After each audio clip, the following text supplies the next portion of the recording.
అందరికీ నమస్కారం. నేను జిల్లా కలెక్టర్ హరేంద్ర ప్రసాద్ మాట్లాడుతున్నాను.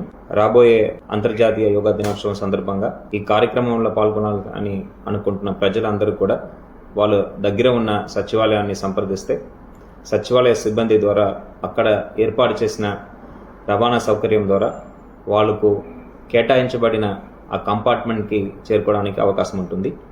ప్రతి సచివాలయం కూడా బీచ్ రోడ్లో ఒక కంపార్ట్మెంట్కి మ్యాప్ చేయడం జరిగింది. ఎక్కడ ఈ కంపార్ట్మెంట్ వస్తుందనే వివరాలు కూడా సచివాలయం సిబ్బంది అందజేస్తారు. ఇంట్రెస్ట్ ఉన్న వాళ్ళు ఆ సచివాలయానికి వెళ్ళి ఆ సచివాలయం సిబ్బంది దగ్గర నమోదు చేసుకొని పొద్దున బయలుదేరే ఆ బస్సులో వాళ్ళు రావడానికి అవకాశం ఉంటుంది. వెబ్సైట్లో రిజిస్టర్ చేసుకోవాల్సిన అవసరం లేదు. ముందుగా అవకాశం ఉన్న వాళ్ళు రిజిస్టర్ చేసుకోవచ్చు. ఆ రిజిస్టర్ చేసుకోలేకపోయిన వాళ్ళు సచివాలయం వెళ్తే సచివాలయం సిబ్బంది వారు ఒక మొబైల్ యాప్లో పార్టిసిపెంట్స్గా వాళ్ళని ఎంపిక చేయడం జరుగుతుంది. వారికి ఏ సమయానికి అక్కడ బోర్డింగ్కి రావాలని కూడా వాళ్ళకి చెప్పి వాళ్ళని డెసిగ్నేటెడ్ కంపార్ట్మెంట్కి తీసుకురావడం జరుగుతుంది. ఆర్కే బీచ్లో కాళీమాత టెంపుల్ నుంచి పార్క్ హోటల్ దాకా ఉన్న మెయిన్ కంపార్ట్మెంట్స్ని మనం ఐడెంటిఫైడ్ విజిటర్స్కే మనము కేటాయించడం జరిగింది. ఇక్కడ ప్రత్యేకంగా మనం ముందుగా ఐడెంటిఫై చేసి పాసెస్ ఇచ్చిన వారే అక్కడ రాగలుగుతారు. పాసెస్ లేని వాళ్ళ ప్రతి ఒక్కరు కూడా సచివాలయానికి కేటాయించబడిన కంపార్ట్మెంట్కి వెళ్లాల్సిన అవసరం ఉంది. ఈ రోడ్లో కూడా ప్రస్తుతానికి మనము ట్రాఫిక్ మూవ్మెంట్ని రెస్ట్రిక్ట్ చేయడం జరిగింది.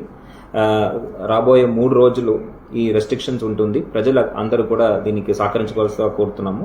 వీలైన వరకు ఒక సైడ్ ట్రాఫిక్ ఇచ్చే విధంగా ఏదైనా ఎమర్జెన్సీ ఉంటే ఇమీడియట్గా అటెండ్ చేసే విధంగా జిల్లా యంత్రాంగం మరియు పోలీస్ సిబ్బంది దానికి సిద్ధంగా ఉన్నారు.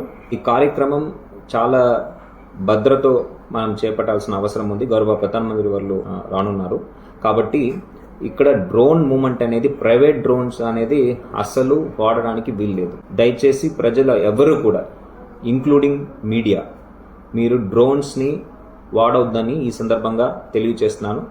డ్రోన్స్ మీరు వైలేట్ చేసి వాడితే మీ మీద చట్టపరంగా చర్యలు కూడా తీసుకోవడం జరుగుతుంది. సో దయచేసి ప్రతి ఒక్కరు ఈవెన్ చిల్డ్రన్ కూడా ఇంట్లో ఉంటే వారొక డ్రోన్స్ కూడా ఆ సమయంలో మీరు ఆపరేట్ చేయడానికి వీల్లేదు. 3 లక్షల పైన మనం యోగా చేసేయడానికి మనము సదుపాయాలు కూడా ఏర్పాటు చేయడం జరిగింది. దానికి అనుకూలంగా కావాల్సిన మంచినీళ్ళ సదుపాయాలు, ఫస్ట్ ఎయిడ్ టీమ్స్ ఇవన్నీ కూడా మనము లైటింగ్, మ్యాట్స్ అండ్ కార్పెట్స్ ఇవన్నీ కూడా మనం ఏర్పాటు చేయడం జరిగింది. సో పార్టిసిపేట్ చేయాలనుకున్న వారు మీరు సచివాలయానికి వెళ్తే అక్కడ నుంచి మీరు ఇబ్బంది లేకుండా బస్ ఇన్ఛార్జెస్ మనం పెట్టడం జరిగింది. ప్రతి బస్సుకు కూడా ఆ ఇన్ఛార్జెస్ వారు తీసుకువస్తారు. వెన్యూ నుంచి వారే తీసుకువెళ్ళి సచివాలయంలో వాళ్ళని డ్రాప్ చేయడం జరుగుతుంది.